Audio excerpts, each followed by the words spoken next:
kamu lagi apa? Ini aku lagi belajar tentang manajemen risiko. Oh, terus? Iya, terus kan di sini kalau menurut ahli risiko adalah terbukanya kemungkinan kerugian. Terus itu maksudnya apa sih? Kamu ngerti gak? Oh iya, jadi intinya resiko itu adalah suatu ketidakpastian dari suatu kejadian atau peristiwa yang memberikan dampak negatif terhadap pencapaian tujuan organisasi. Gitu. Berarti risiko sama ketidakpastian sama dong. Oh enggak, kalau ketidakpastian itu biasanya dia bisa bersifat positif atau negatif. Jadi, ketidakpastian yang bersifat positif itu bukan termasuk resiko karena dia tuh nggak mempengaruhi pencapaian organisasi. Terus kamu tahu nggak perbedaan risiko murni sama risiko spekulatif? Kalau itu aku kurang tahu deh, mungkin bisa tanya Astrid. Apa? Itu loh Diva nanya perbedaannya resiko murni sama resiko spekulatif itu apa sih?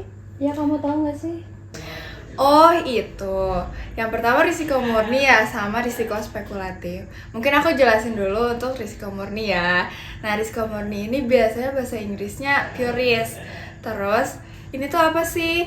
Nah risiko murni adalah suatu kondisi yang hanya dapat berakibat merugikan atau tidak terjadi apa-apa dan tidak mungkin menguntungkan.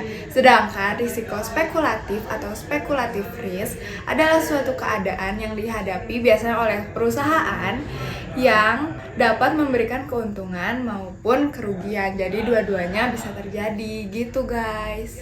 Oh, jadi gitu. Terus kalau contoh resiko di organisasi itu gimana? Nah, itu coba kita lihat ya. Nah, ini nih banyak nih contohnya nih. Dari organisasi-organisasi banyak. Kita pakai ini aja nggak sih rumah sakit? Oh, boleh. Oh iya nih, rumah sakit banyak banget jenis risikonya.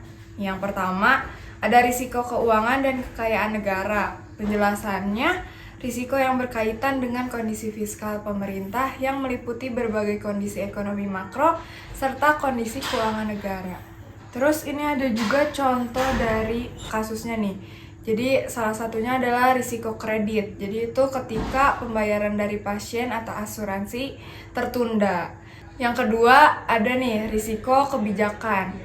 Penjelasannya risiko kebijakan itu risiko yang berkaitan dengan perumusan dan penerapan kebijakan internal maupun eksternal organisasi.